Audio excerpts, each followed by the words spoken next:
तो साथियों नमस्कार। टीचर्स एकेडमी से डॉक्टर अम्बरीश शुक्ल का अभिवादन स्वीकार करिए। आप सब अच्छे होंगे, पढ़ाई भी चल रही होगी और एस्टेट की परीक्षा भी आप लोगों ने पास कर लिया होगा। तो आपके सामने एक टारगेट है बीपीएससी टियर 4 का कि बीपीएससी टियर 4 में पहले प्रयास में चयन कैसे लिया जाए। देखिए, कोई भी काम तभी सफल होता है जब आप मानिए कि ये मेरे लिए आखिरी काम है और पहला काम भी है। आखिरी काम इस अर्थ में है कि इसके बाद इसकी परीक्षा देने की आवश्यकता मुझे नहीं पड़ेगी, और पहला काम इस अर्थ में है कि मुझे इसे फर्स्ट प्रायोरिटी देनी है। बस इतना ही कर लीजिए, आपकी नौकरी पक्की है। इतना कहना बड़ा आसान है, लेकिन इसे करना बहुत कठिन है।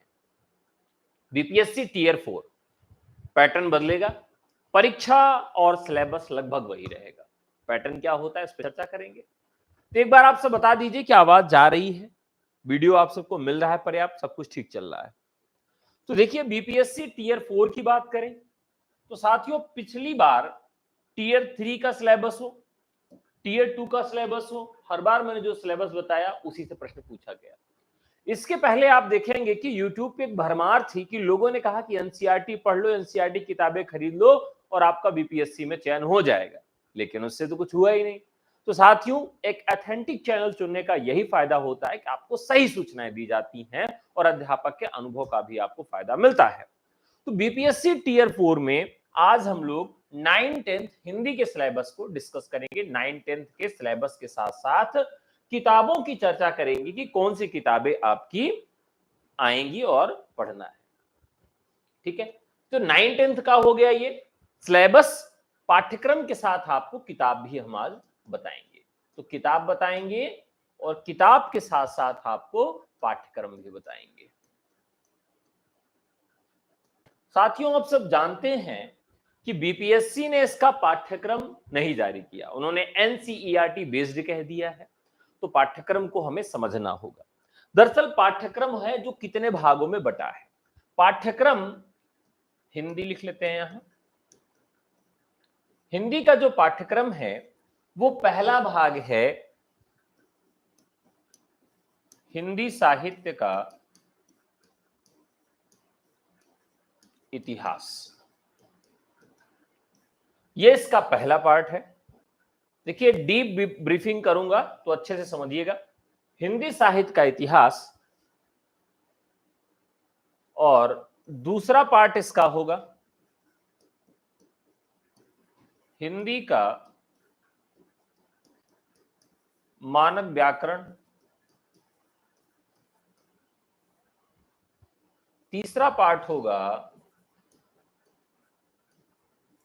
हिंदी काव्य शास्त्र।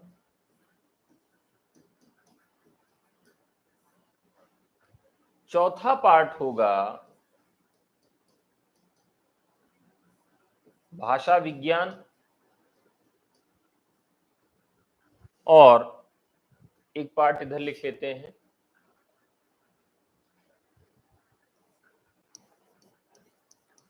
प्रयोजन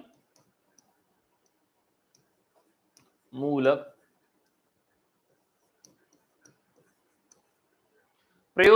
हिंदी।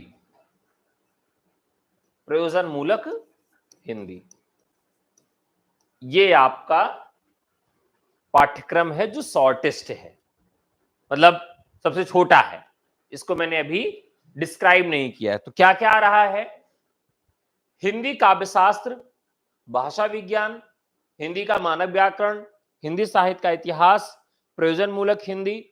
ये इतने चैप्टर्स आपके यहां सिलेबस में हैं और ये पूरा ही आपको पढ़ना है। इसमें आप कुछ भी छोड़ नहीं सकते हैं। तो प्रयोजन मूलक हिंदी, हिंदी साहित्य का इतिहास, हिंदी का मानक व्याकरण, हिंदी काव्यशास्त्र और भाषा विज्ञान, इन सभी चैप्टर से अलग अलग तरीके के प्रश्न बनेंगे। अब सेकेंड फेज में चलते हैं और एक एक को और डीप समझने का प्रयास करते हैं। सबसे पहले लेते हैं प्रयोजन मूलक हिंदी को। प्रयोजन मूलक हिंदी जो है,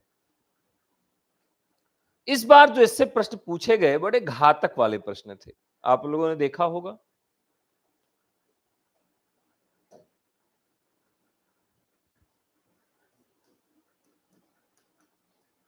प्रयोजन मूलक हिंदी। मैं पाठ्यक्रम के साथ किताबें भी आपको बताता जाऊंगा कि कौन सी किताब आपको पढ़नी है। देखिए, मैं जो भी किताबें बताता हूं उसके अनुसार ये बताता हूं कि अगर आप कोचिंग नहीं करना चाहते हो और इन किताबों को अच्छे से पढ़ लीजिए, इनसे नोट्स बना लीजिए, तो आपको कोचिंग करने की कोई आवश्यकता नहीं पड़ेगी। लेकिन अगर आपके पास समय कम है पढ़ाई करने के लिए और नौकरी में है, कामकाजी हैं, गृहिणी हैं, तो निश्चित तौर पर आपको कोचिंग करनी चाहिए। ये बात मैं आपको हमेशा बताता हूं। तो प्रयोजन मूलक हिंदी में क्या आएगा? पहला चैप्टर रहेगा राजभाषा, राष्ट्रभाषा और मातृभाषा। दरअसल बिहार राज्य जो है वो एनईपी, नेशनल एजुकेशन पॉलिटी 2020 को स्वीकार करता है, इसलिए इस बार का पेपर एनईपी के अकॉर्डिंग ही बनाया जाएगा और राजभाषा में थर्ड डायमेंशनल जो लैंग्वेजेस का प्रावधान है उससे संबंधित क्वेश्चन रहेगा, यानी कि राजभाषा, राष्ट्रभाषा और मातृभाषा आपकी रहेगी। दूसरा चैप्टर आपका जो रहेगा वो रहेगा पारिभाषिक, पारिभाषिक शब्दावली। आप teachers academy 9-10 Hindi syllabus tier 3 search करिएगा और पूरे यूट्यूब में सर्च कर लीजिएगा, किसी ने भी ये आपको नहीं बताया था टीयर 3 में कि पारिभाषिक शब्दावली से प्रश्न पूछा जाएगा। केवल मैंने बताया था कि इससे प्रश्न पूछा जाएगा और ये इसका स्क्रीनशॉट है। ये पिछली बार ही मैंने बताया था कि इससे प्रश्न पूछा जाएगा और किसी ने नहीं बताया और इससे देखिए तो प्रश्न आ गया था। तो देखिए, मैं जो भी बताऊंगा, जो भी एकदम एनालिसिस पे बताऊंगा और 100% 100% वो सत्य होगा, वहां से प्रश्न पूछा ही जाएगा। तो पारिभाषिक शब्दावली और कार्यालयी भाषा के हिंदी अंग्रेजी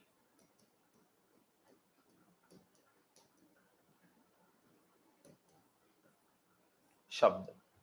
ठीक है, तो ये जो प्रयोजन मूलक हिंदी का पार्ट है यहां पर इतने पे कवर होता है।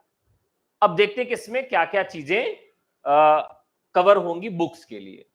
तो देखिए, इसके लिए आपको एक तो किताब खरीद लेनी है एनसीईआरटी की। एनसीईआरटी की आती है, किताब का नाम क्या है? जनसंचार माध्यम, जनसंचार माध्यम के नाम से किताब आती है। 11th और 12th में ये किताब लगती है। ठीक है, पहला काम तो आपको यहां ये कर लेना है। दूसरी चीज इसमें क्या लेना है, एक किताब आती है राजकाज में, राजकाज में हिंदी। ये किताब किसकी है? हरदेव बाहरी की किताब है। बहुत पतली सी किताब है, राजकाज में हिंदी। तो पहली किताब एनसीईआरटी का और जनसंचार माध्यम, और दूसरी किताब आपको लेनी है हरदेव बाहरी का राजकाज में हिंदी। तो ये दोनों किताबें बहुत महत्वपूर्ण हैं, यहां से आपके प्रश्न भी पूछे जाएंगे। ठीक है, इसी में एक पार्ट आपका आएगा लिपि से। बहुत सारी चीजें इस बार नहीं पूछी गई, तो इसका मतलब ये नहीं है कि हम अगले के लिए नहीं पढ़ेंगे। तो लिपियों में, लिपियों की विशेषता आपको पढ़नी है। लिपि की विशेषता, देवनागरी का विकास, देवनागरी का विकास, और तीसरा जो होगा प्रमुख सुधार और समितियां, कौन कौन सी समितियां बनी थी इसके सुधार को लेकर, ये सारे प्रश्न आपके यहां पूछे जाएंगे। इसी में राजभाषा है, तो राजभाषा में प्रमुख आयोग, कौन कौन से राजभाषा से संबंधित आयोग बने हैं और राजभाषा आयोग की कौन कौन सी सिफारिशें हैं, किस सन में आया, कौन कौन अध्यक्ष बने, ये सारा प्रश्न आपका राजभाषा आयोग से पूछा जाएगा। ठीक है, अब इसके बाद जो सिलेबस का चैप्टर है भाषा विज्ञान,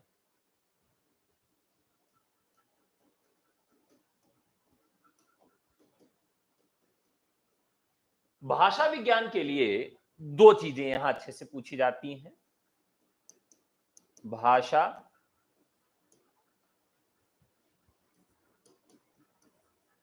बोली अपभ्रंश, किस अपभ्रंश से किस बोली का जन्म हुआ, किस भाषा का जन्म हुआ, और इसमें ही पूछी जाएगी इसकी विशेषता, किस अपभ्रंश की, किस भाषा की और किस बोली की क्या विशेषता है, यह भाषा विज्ञान के इस पार्ट में आपसे पूछा जाएगा। और बहुत ही महत्वपूर्ण पार्ट है, यहां से प्रश्न पूछा ही जाएगा। ये आप मेरे फ्री वीडियो से कवर कर सकते हैं, इसके लिए निःशुल्क वीडियो है मेरे पास, YouTube पर पड़ा है, आप देख लीजिए, आपका काम हो जाएगा। इसके अतिरिक्त कोई किताब इसमें लेने की जरूरत आपको नहीं पड़ेगी। तो भाषा, बोली और अपभ्रंश के बाद, इनकी विशेषताओं के बाद भाषा विज्ञान का ये पोर्शन समाप्त होता है। अब आपको क्या करना है कि हिंदी साहित्य के इतिहास पे आना है, हिंदी साहित्य का इतिहास। हिंदी साहित्य के इतिहास में गद्य और पद्य, गद्य और पद्य में दो भागों में पूरा विभाजित है, आप जानते हैं। तो गद्य की सभी विधाएं, विकास, उत्पत्ति, विशेषता, प्रवृत्ति, अब कोई भी विधा ले, जैसे कहानी ले लीजिए, तो कहानी का विकास, उसकी उत्पत्ति, उसकी विशेषताएं, उसकी प्रवृत्तियां, ठीक है। प्रथम यानी कि जैसे कहानी में पहली कहानी कौन सी हो गई, नाटक में पहला नाटक कौन सा हो गया, ये सब। तो जो भी विधाएं हैं उसका विकास कैसे हुआ, उसकी उत्पत्ति कैसे, उसकी विशेषता क्या है, उसकी प्रवृत्ति क्या है, प्रथम रचना कौन सी है, लेखक की यहां पर पहली और आखिरी रचना, लेखक की प्रथम और अंतिम रचना, ये जरूर याद रखना है। जैसे पूछ लेगा कि प्रेमचंद की पहली कहानी कौन सी और अंतिम कहानी कौन सी है, इस तरीके से। फिर इसी में आपको काल विभाजन, सभी विधाओं का काल विभाजन भी आपको याद करना है। अब जैसे मान लीजिए नाटक का काल विभाजन पता होना चाहिए, निबंध का काल विभाजन, ठीक है। और प्रमुख जो लेखक हैं, लेखक की पहचान एवं क्रम, जो प्रमुख लेखक है उनकी पहचान होनी चाहिए और उनको आप क्रम में लगा सकें। जैसे मान लीजिए पूछ लिया कि प्रमुख निबंधकारों का क्रम या प्रमुख ललित निबंधकारों को क्रम में रखिए, तो एक क्रम आपको मालूम होना चाहिए, क्रम से संबंधित प्रश्न पूछा जाएगा। तो ये तो आपका रहा प्रमुख गद्य विधाएं। अब गद्य विधाएं कौन कौन सी हैं? तो सारी गद्य विधाएं आपको पढ़नी है। नाटक, रेखा चित्र, संस्मरण, रिपोर्टाज, उपन्यास, कहानी, जीवनी, जितनी भी गद्य विधाएं हैं, कोई भी गद्य विधा आपको छोड़ना नहीं है, सारी गद्य विधाएं आपको उसमें पढ़नी है। पद्य में देखिए यहां पर महाकाव्य और खंड काव्य और मुक्तक, ये पूरा पढ़ना है, कुछ भी इसमें छोड़ना नहीं है।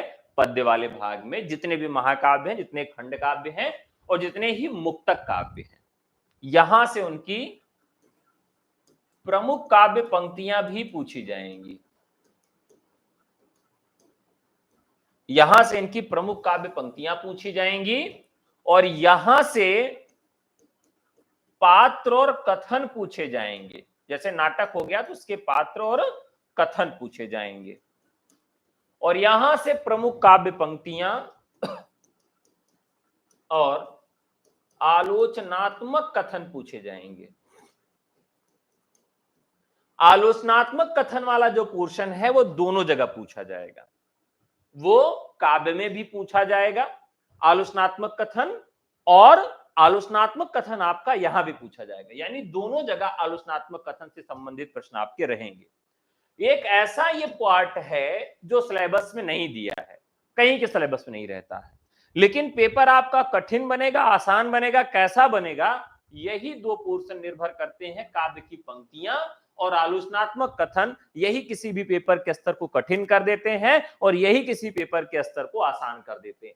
तो ये बहुत महत्वपूर्ण पार्ट आपके लिए साबित होता है। ठीक है, अब यहां पर ध्यान रखिए, कालजयी रचनाएं,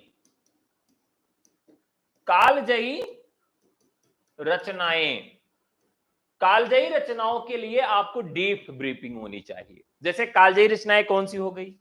एक काल में चली और उस काल की सभी रचनाएं। जैसे आदिकाल है, तो आदिकाल में जैसे मान लीजिए पौमचर्यु, पौमचर्यु जो है वो कालजयी रचना है और इसके विषय में सब कुछ आपको मालूम होना चाहिए। पृथ्वीराज रासो, पृथ्वीराज रासो बहुत महत्वपूर्ण है, सब कुछ आपको मालूम होना चाहिए, कालजयी है ये। भक्तिकाल में रामचरितमानस, रामचरितमानस में कुछ ही रचनाओं को लिख रहा हूं। रीतिकाल में जैसे ही आप पहुंचे तो आपको वहां, अब मान लीजिए भक्तिकाल में और रचना, जैसे सूरदास की है तो सूर सागर बहुत महत्वपूर्ण है, साहित्य लहरी बहुत महत्वपूर्ण है, कबीरदास का बीजक बहुत महत्वपूर्ण है। इस तरह की रचनाओं को हम कालजयी रचना कह सकते हैं। रीतिकाल में हम चलेंगे तो रामचंद्रिका, ये बहुत ही महत्वपूर्ण और कालजयी रचना है। इसके विषय में संपूर्ण जानकारी आपको होनी चाहिए। इसमें कौन सा छंद है, कौन सा रचनाकार है, कब इसकी रचना हुई, इसकी विशेषता क्या है, ये पूरी जानकारी अगर आपको है तभी कुछ काम हो पाएगा, क्योंकि यहां से प्रश्न पूछे जाएंगे। कालजयी रचनाएं जो हैं उनकी विधा, खास करके अन्य गद्य विधाओं में, जैसे अगर पूछ लिया कि ठकुरी बाबा किस विधा की रचना है, या स्मृति के चलचित्र किस विधा की रचना है, तो उसकी विधा पूछ सकता है कि किस विधा की रचना है, और उनका अनुक्रम पूछ सकता है। अनुक्रम पूछा था टीयर 2 में कि मान लीजिए निहार रश्मि नीरजा दीप शिखा, इसको आप क्रम में लगाइए कि कौन रचना पहले आएगी, कौन सी रचना बाद में आएगी, तो इस तरह से क्रम। पुरस्कार, हिंदी के जितने भी पुरस्कार हैं, चाहे वो ज्ञानपीठ हो, साहित्य अकादमी हो, व्यास सम्मान हो, सरस्वती सम्मान हो, मूर्ति देवी पुरस्कार हो, लोहिया सम्मान हो, जितने भी प्रमुख पुरस्कार हैं उनसे पुरस्कृत कृतियां आपको जरूर याद होनी चाहिए, और जो कृतियां पुरस्कृत हो जाती हैं वो रचनाकार भी आपके लिए महत्वपूर्ण हो जाते हैं। ठीक है, तो ये आपको याद रखना है। और गद्य और काव्य दोनों में आपको प्रवृत्तियां जरूर याद रखनी है। प्रवृत्तियां, प्रवृत्तियां कैसे? जैसे नई कहानी की प्रवृत्तियां क्या है, नई कहानी की विशेषता क्या है। इसी तरीके से अगर आपसे कह दें कि समकालीन कविता क्या है, समकालीन कविता क्या है, तो तो यह भी आपको मालूम होना चाहिए। तो जितनी गद्य विधाएं और काव्य की विधाएं हैं, उनका जो विभाजन है, उनकी प्रवृत्तियां और विशेषताएं आपको मालूम होनी चाहिए। कौन सा कवि किस काल का है, कौन सा लेखक किस काल का है, यह भी आपको उसी में मालूम होना चाहिए। तो गद्य में और काव्य में सब कुछ पढ़ना है, कुछ भी नहीं छोड़ना है। ठीक है, अब इसके बाद चलते हैं काव्य शास्त्र में। काव्य शास्त्र में आपने देखा होगा कि क्या क्या चीजें हमें पढ़नी है काव्य शास्त्र में। देखिए, काव्य शास्त्र में हमें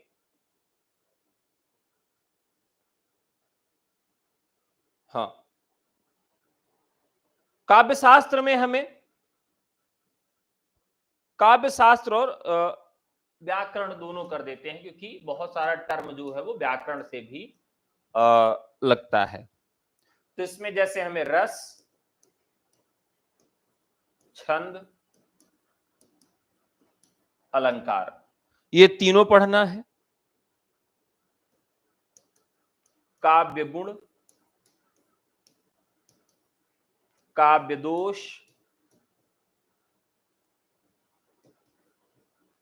शब्द शक्ति,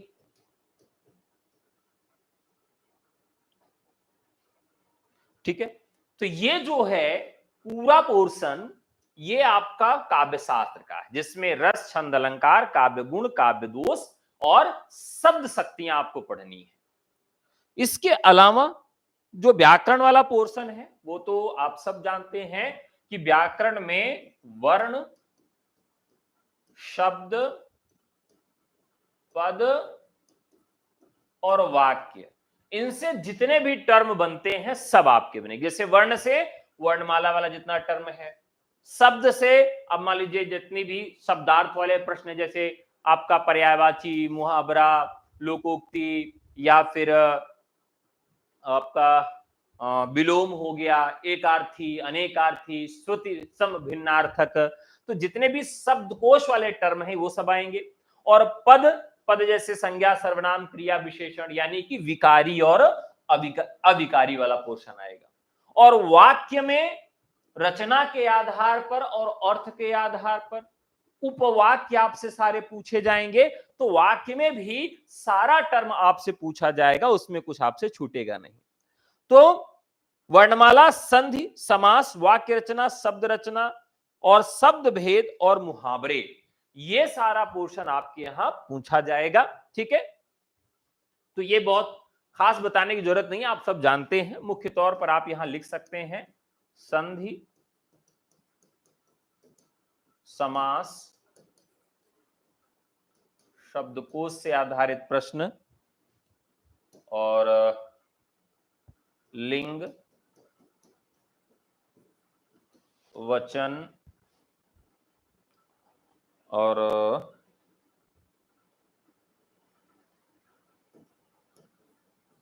शब्द शुद्धि, वाक्य शुद्धि, पर्यायवाची, विलोम,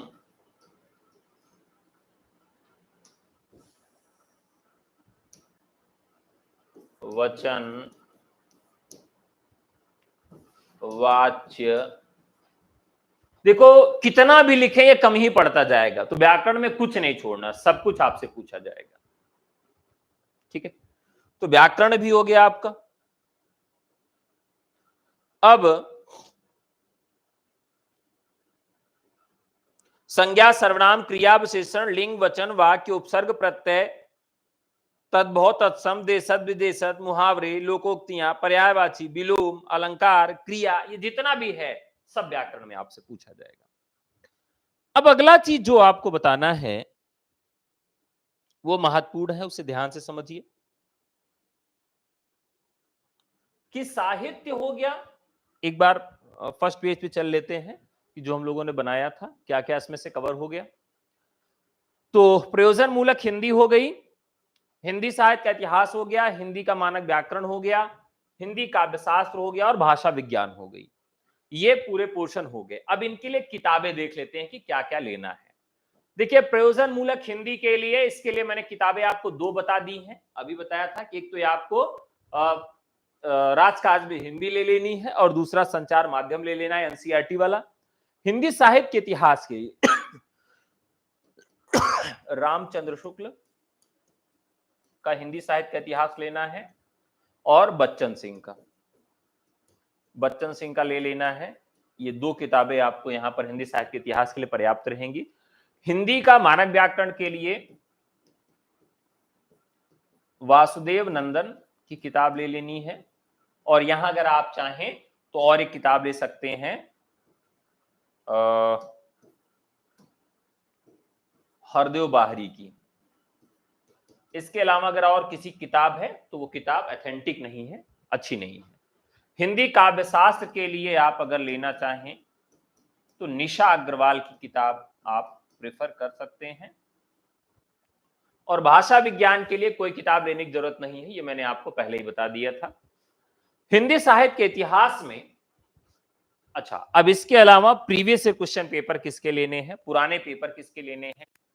तो पुराना पेपर आपको लेना है यूपी का, यूपी टीजीटी का लेना है, एनवीएस का लेना है और केवीएस का लेना है और ईएमआरएस का लेना है। यहां से सारी चीजें नहीं कवर करनी है, वही चीज कवर करनी है जो आपके सिलेबस से मैच कर रहा है, क्योंकि यहां से प्रश्न उठाए जाते हैं और यूजीसी के भी वही क्वेश्चंस आपको यहां पर देखने हैं पुराने पेपर से जो आपके सिलेबस से मैच खाते हैं, क्योंकि इसका सिलेबस डिफरेंट है लेकिन बहुत सारे प्रश्न हूबहू पूछे जाते हैं। तो टीयर 2 में आप देखेंगे तो यूजीसी से हूबहू 4 प्रश्न उठा के दे दिए गए थे। एक प्रश्न केवीएस से आया था, 2 एनवीएस से आया था और यूपी टीजीटी से बात कर ले तो 80 में लगभग 20 क्वेश्चन यूपी टीजीटी से हूबहू पूछे गए थे। तो ये कुछ पोर्शंस है जहां से प्रश्न हर बार वो पूछता है, उठा लेता है, तो इसलिए इन सब के प्रीवियस क्वेश्चन पेपर भी आपको देखना आवश्यक हो जाता है। ठीक है, तो देखिए मैं एकदम गहन एनालिसिस करता हूं, एकदम तह तक जाकर देखता हूं कि क्या इसकी वस्तुगत स्थिति है।